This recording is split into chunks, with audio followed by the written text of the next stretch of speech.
महाराज जी, मेरा प्रश्न ये है कि छोटा बेटा बड़ा बेटा का शादी हो गया, छोटा बेटा का शादी किए, पहला डिवोर्स हो गया और दूसरी शादी हुई उसकी, तो वो बच्चा भी हो गया, एक लड़की, और वो अपने मैके में बैठी हुई है, कहीं मेरे को नहीं जाना है।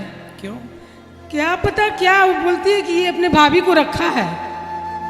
ऐसा कुछ नहीं है महाराज जी, मेरा बेटा पूजा पाठ सब करता है, छोटा वाला तो लड़का। उनको गलतफहमी हो गई। गलतफहमी हो गई है महाराज जी, इसलिए घर में हमारे बहुत अशांति मचा हुआ है। तो बहू मुझे को बोलना, मार्गदर्शन दीजिए गुरुजी। बहू को बोलना कि एक बार वो आए वृंदावन, यहाँ बात करें, मिलते हैं, उनसे बात करते हैं, समझाते हैं, ले आना बहू को। बहुत शक करती है वो, हम समझाएंगे तो मेरे से लड़ाई करेगी। वो सोचती है कि मैं ही अच्छी हूँ, पूरे परिवार खराब है। उनको ले आना, समझाएंगे।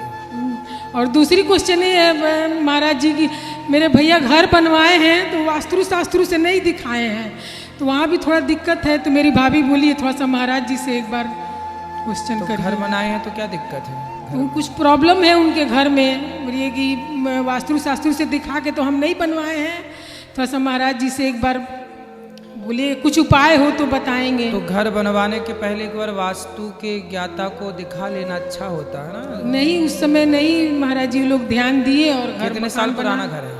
हो गया 20-25 साल हो गया महाराज जी। अच्छा, तो उसमें बस ये देख लेना कि ईशान कोण जो होता है, ईशान मतलब पूरब और उत्तर का कोना, अच्छा, इस दिशा में केवल लेट बात ना हो, वॉशरूम वगैरह ना हो।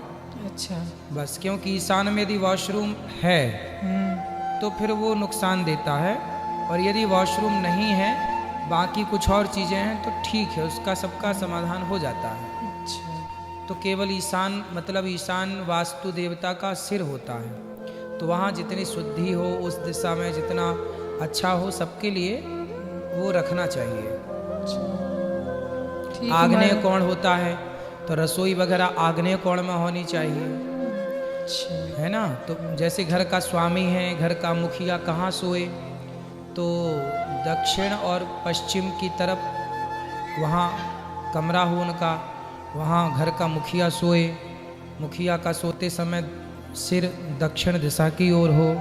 ये छोटी छोटी ही बातें हैं, लेकिन ये कारगर हैं। और छोटा बेटा भी महाराज जी सीढ़ियाँ बने तो सीधी परिक्रमा में सीधी सीढ़ियाँ बने, उल्टी ना बन जाएं। सीढ़ियाँ बने तो ऐसा हो जैसे सीधी परिक्रमा लग रही हो ऊपर। तो ये छोटी छोटी बातें हैं। दक्षिण की तरफ सीढ़ियाँ हों, वजनदार चीज़ें दक्षिण की तरफ होती हैं, हल्की फुल्की पूरब और ईशान की तरफ होती हैं, उत्तर की तरफ। छोटा वाला बेटा महाराज जी जॉब करता है, तो वो किसी का बात नहीं सुनता है, बहुत जिद्दी है, बहुत जिद्दी है महाराज जी। ले आना आया हमारे था पास। यहाँ पर, कब? तो वो 1 सप्ताह पहले आया था। हम लोग को यहाँ पर पूरा दर्शन करा करके वैष्णो देवी ले गया, फिर अमृतसर ले गया, फिर यहाँ पर हम लोगों को छोड़ के पति पत्नी को, फिर वो कलकत्ता चला गया। चलो कभी आना तो बात करा देना इनसे। जैसे हम, मेरे पति फौज में, तो जैसे हमें कोई सत्संग में बुलाता तो हम चले जाते हैं। कोई बुलाया तो हम गए ब्रह्म कुमारी में, हमें बुलाया तो हम चले गए। तो महाराज जी हम ब्रह्म कुमारी में गए तो हमने वहाँ क्या देखा कि वो गुरु को तो वो भगवान मानते ही, वो तो हम पहले पता था, लेकिन उनकी एक बेटी है, थोड़ा प्रवचन देती है, मान लिया प्रवचन देती है, लेकिन उन्होंने बड़ा बड़ा पोस्टर लगा रखा है और उस पर लिख रखा है मातेश्वरी जगदम्बा। हाँ, मेरे तो बोल रहे कि इसमें फूल चढ़ा के जाओ। सत्संग तो हमने सुन लिया, कोई बात नहीं, फूल चढ़ाओ, प्रणाम करो। हमने बोला देखो दीदी, हमारी जैसे हमारे भगवान एक है, वैसे हमारी माँ भी एक, जगदम्बा भी एक ही है, जगत जननी एक ही है। हम इंसान सिर झुकाएंगे, पर आप बे बोलो का इनको माता बोलो का जगत जननी यही है, ये गलत है। ऐसे बाल खुला करके सफ़ेद साड़ी पहन के बड़ा बड़ा पोस्टर लगा रखा है। और एक जगह और में गई, अब सत्संग में बुलाते चले जाते हैं, वैसे हम तो आपका ही सुनते हैं।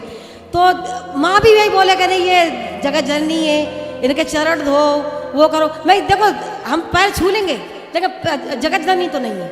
तब वो महाराज जी दोनों जगह हमसे बहस करने लगे। हमने बोली महाराज जी हम तो हैं अज्ञानी। मैं बोली हमारे गुरु आपको जवाब देंगे, और हम जाएंगे तो गुरु से बोलेंगे। जैसे हमारे भगवान को एक लोग जो लॉन्च कर रहे हैं ना, वैसे ही हमारी माँ को भी कर रहे हैं। तो इस पर आप उनसे बोलना कि यदि ये जगत जननी है तो फिर दुर्गा कौन है? मैं बोली अगर क्या ये दुर्गा से बड़ी हो गई? मैंने एक बात तो बोली, अगर ये वो शेर पे सवार है, इनके पास अगर शेर आ जाए तो ये रुकेगी? हमने ये बोला, ये रुकेगी? ये भाग जाएंगे डर के भाई। सही। इतना तो हमने बोला। भाई जगत जननी रहेगी तो हम लोग बहस करने लगी वो।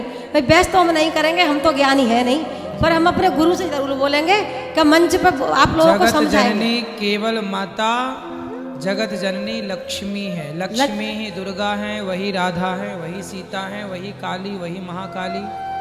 3 शक्ति हैं, ब्रह्माणी है ना, ब्रह्मा जी की ब्रह्माणी, रुद्राणी और माता लक्ष्मी। हमें पता है महाराज जी, लेकिन हम जैसे वहाँ विशाखापट्टनम रहती हूँ मैं, तो माँ जाते रहते ऐसे ही लोगों को वो भगवान समझ रहे हैं। हाँ, किसको?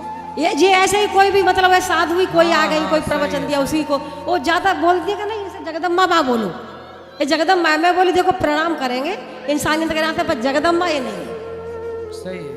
और महाराज जी एक विनती और है, जिससे आस होती है उसी से बोलते हैं। आपसे हमें बहुत आस है, जैसे आपने भगवान का वो 3 रूप में हमारे भगवान आए, तो हम ये बोलते हैं थोड़ा हमारे महाराज जी थोड़ा सा ढोलक, थोड़ा सा मजीरा रख दे, तो हम थोड़ा कीर्तन भी करना चाहते हैं। कभी कभी हम चाहते हैं कि हमें आपसे ही हमें आस है और आप हमारी आस नहीं हाँ, तो तोड़ेंगे। कीर्तन किया करो, ढोल नगाड़ा मतलब ढोल मजीरा चाहिए। हाँ, ये बात तो आपका मतलब साजबाजी यहीं का है। थोड़ा नॉर्मल ढोलक मंगा दीजिए, हम बजा गा लेते हैं थोड़ा सा। जैसे आज एकादशी है चलो, तो मन कोई बात था, नहीं।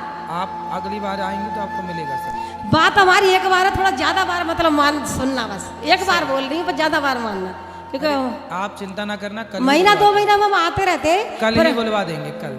हाँ, चिंता ना करना, बहुत बहुत धन्यवाद महाराज जी। खुश रहिए। ठीक कहा आपने, कल